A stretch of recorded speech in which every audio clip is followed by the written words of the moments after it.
अथ अष्टमोऽध्यायः।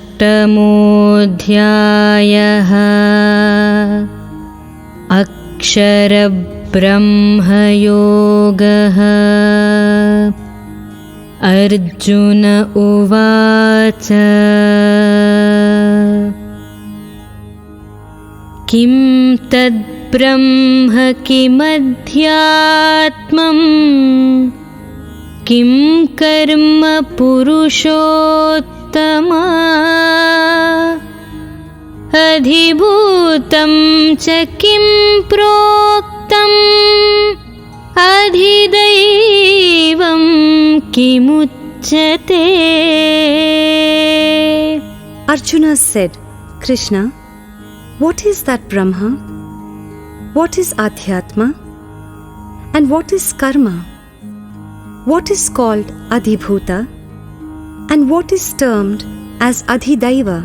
अधियज्ञः कथं कोत्र देहेऽस्मिन् Madhusudan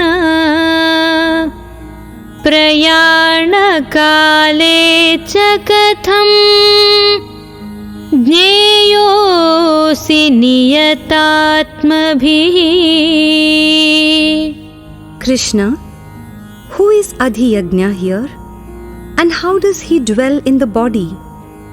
And how are you to be realized at the time of death by those of steadfast mind? Shri Bhagavanuvāca Aksharam Brahma Paramam Svabhāvodhyātmamuchyate Bhūtabhāvodbhavakaro Visargah Karma Sanditaha. Shri Bhagavan said, the supreme imperishable is Brahma. One's own self is called Adhyatma, and the primal resolve of God, which brings forth the existence of beings, is called Karma.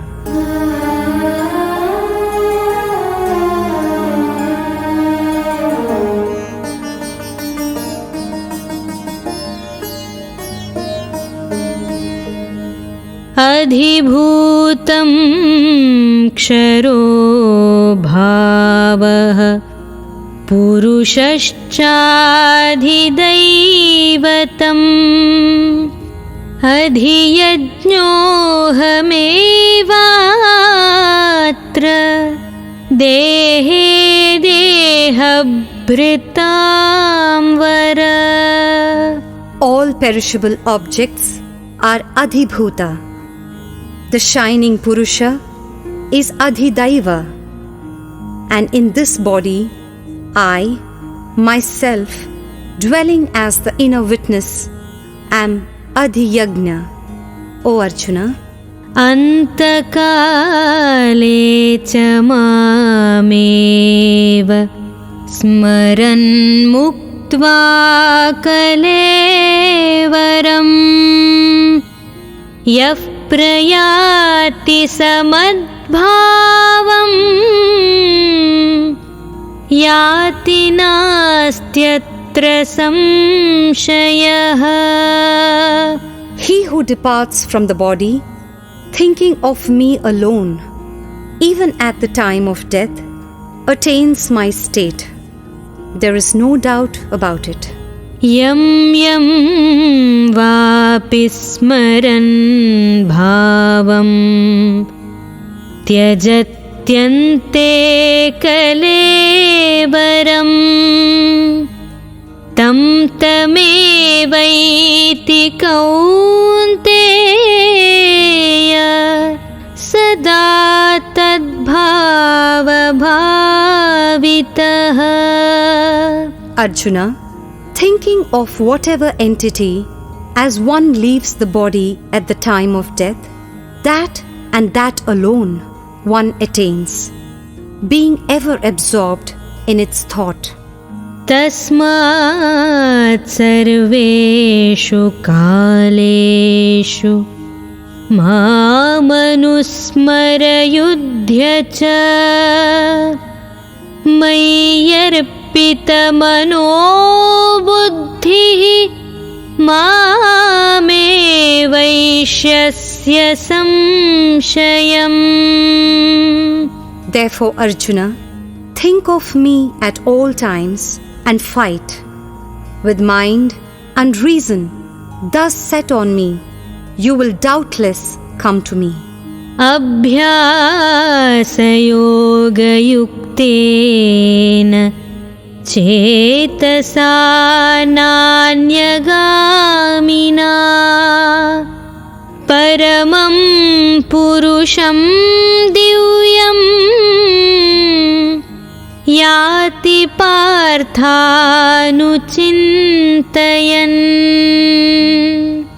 Arjuna, he who with his mind disciplined through yoga in the form of practice of meditation and thinking of nothing else is constantly engaged in contemplation of God, attains the supremely effulgent divine Purusha. कविं पुराणमनुशासितारम् अणोरणीयां समनुस्मरेद्यः सर्वस्य धातारमचिन्त्य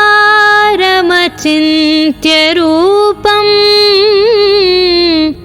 आदित्यवर्णं तमसः परस्तात्. प्रयाणकाले मनसाचलेन भक्त्या युक्तो योगबलेन चैव भ्रुवोर्मध्ये प्राणमावेश्य सम्यक् सतं परं पुरुषमुपैति दिव्यम्. He who contemplates on the all-knowing, ageless being, the ruler of all, subtler than the subtle, the universal sustainer, possessing a form beyond human conception, effulgent like the sun and far beyond the darkness of ignorance, having by the power of yoga firmly held the life breath in the space between the two eyebrows, even at the time of death, and then contemplating on God with a steadfast mind full of devotion, he reaches verily that supreme divine Purusha.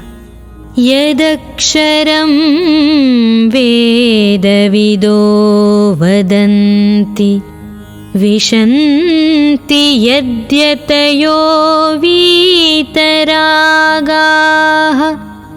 यदिच्छन्तो ब्रह्मचर्यं चरन्ति तत्ते पदं संग्रहेण प्रवक्ष्ये. I shall tell you briefly about that supreme goal, which the knowers of the Veda term as the imperishable, which striving recluses free from passion merge into, and desiring which the celibates practice brahmacharya. सर्वद्वाराणि संयम्य मनोहृदि निरुध्य च मूर्ध्याधायात्मनः प्राणम् आस्थितो योगधारणाम्. ओमित्येकाक्षरं ब्रह्म व्याहरन् मामनुस्मरन् यः प्रयाति त्यजन् देहं स याति परमां गतिम्. having controlled all the senses and firmly holding the mind in the heart, and then drawing the life breath to the head, and thus remaining steadfast in yogic concentration on God, he who leaves the body and departs, uttering the one indestructible Brahma, Om, and dwelling on me in my absolute aspect, reaches the supreme goal. अनन्यचेता सततं यो मां स्मरति नित्यशः तस्याहं सुलभः पार्थ नित्ययुक्तस्य योगिनः. Arjuna, whosoever always and constantly thinks of me with undivided mind, to that yogi ever absorbed in me, I am easily attainable. मामुपेत्य पुनर्जन्म दुःखालयमशाश्वतम् नाप्नुवन्ति महात्मानः संसिद्धिं परमां गताः. Great souls who have attained the highest perfection, having come to me, are no more subject to transitory rebirth, which is the abode of sorrow and transient by nature. आब्रह्मभुवनाल्लोकाः पुनरावर्तिनोऽर्जुन मामुपेत्य तु कौन्तेय पुनर्जन्म न विद्यते. Arjuna, all the worlds from Brahmaloka downwards are liable to birth and rebirth. But, O son of Kunti, on attaining me, there is no rebirth. सहस्रयुगपर्यन्तम् अहर्यद्ब्रह्मणो विदुः रात्रिं युगसहस्रान्तां ते होरात्रविदो जनाः. Those yogis who know from realization Brahma's day as covering 1,000 Mahayugas, and so his night as extending into another 1,000 Mahayugas, know the reality about time. अव्यक्ताद्व्यक्तयः सर्वाः प्रभवन्त्यहरागमे रात्र्यागमे प्रलीयन्ते तत्रैवाव्यक्तसंज्ञके. All embodied beings emanate from the unmanifest at the coming of the cosmic day. At the cosmic nightfall, they merge into the same subtle body of Brahma, known as the unmanifest. भूतग्रामस्य एवायं भूत्वा भूत्वा प्रलीयते रात्र्यागमे वशः Partha प्रभवत्यहरागमे. Arjuna, this multitude of beings, being born again and again, is dissolved under compulsion of its nature at the coming of the cosmic night, and rises again at the commencement of the cosmic day. परस्तस्मास्तु भावोऽन्यः अव्यक्तो व्यक्तादीयते भूतात् सनातनः यस्य सर्वेषु भूतेषु नश्यत्सु न विनश्यति. Far beyond even this unmanifest, there is yet another unmanifest existence, that Supreme Divine Person who does not perish even though all beings perish. अव्यक्तोऽक्षर इत्युक्तः तमाहुः परमां गतिं यं प्राप्य न निवर्तन्ते तद्धाम परमं मम. The same unmanifest which has been spoken of as the imperishable is also called the supreme goal. That again is my supreme abode, attaining which they return not to this mortal world. पुरुषस्य परः पार्थ भक्त्या लभ्यस्त्वनन्यया यस्यान्तस्थानि भूतानि येन सर्वमिदं ततम्.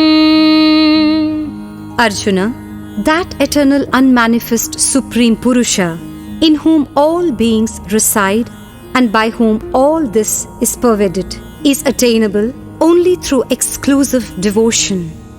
यत्र काले त्वनावृत्तिम् आवृत्तिं चैव योगिनः प्रयाता यान्ति तं कालं वक्ष्यामि भरतर्षभ. Arjuna, I shall now tell you the time departing when yogis do not return, and also the time departing when they do return. अग्निर्ज्योतिरः शुक्लः षण्मासा उत्तरायणम् तत्र प्रयाता गच्छन्ति ब्रह्म ब्रह्मविदो जनाः.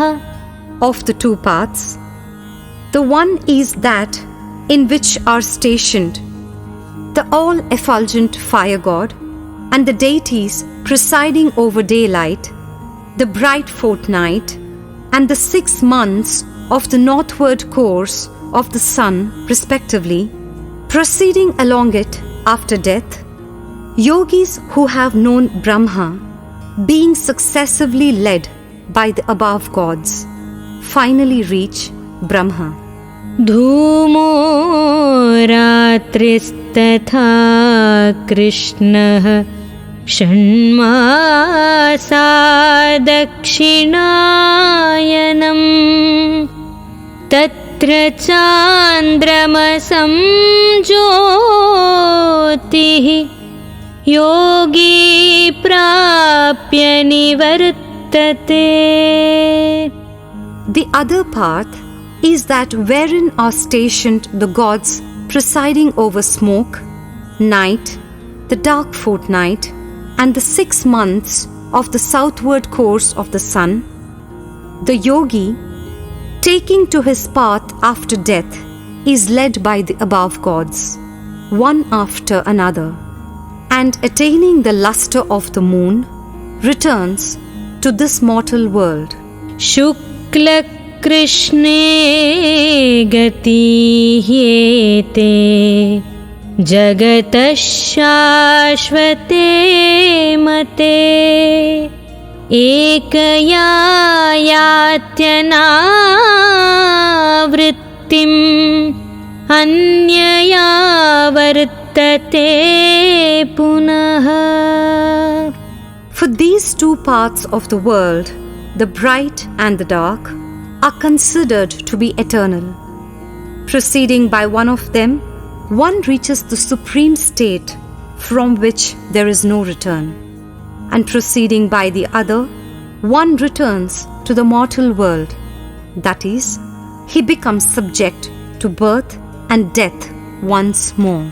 नैते सृति पार्थ जानन् योगी मुह्यति कश्चन तस्मात् सर्वेषु कालेषु योगयुक्तो भवार्जुन.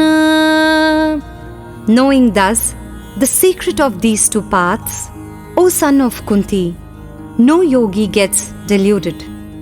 Therefore, Arjuna, at all times be steadfast in yoga in the form of equanimity. वेदेषु यज्ञेषु तपस्सु चैव दानेषु यत् पुण्यफलं प्रदिष्टम् अत्येति तत्सर्वमिदं विदित्वा योगी परं स्थानमुपैति चाद्यम्. The yogi, realizing his profound truth, doubtless transcends all the rewards enumerated for the study of the Vedas, as well as for the performance of sacrifices, austerities, and charities, and attains the supreme and primal state. ॐ तत्सदिति श्रीमद्भगवद्गीतासु उपनिषत्सु ब्रह्मविद्यायां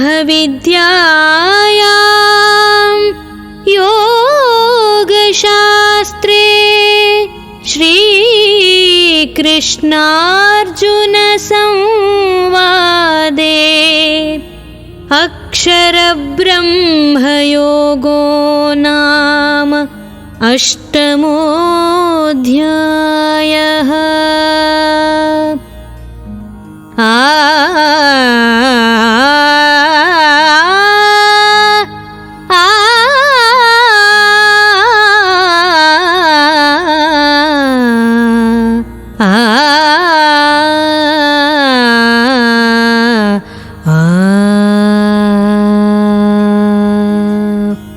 Conclusion. Thus, in the Upanishad sung by the Lord, the science of Brahma, the scripture of yoga, the dialogue between Sri Krishna and Arjuna ends the 8th chapter entitled The Yoga of Imperishable Brahma.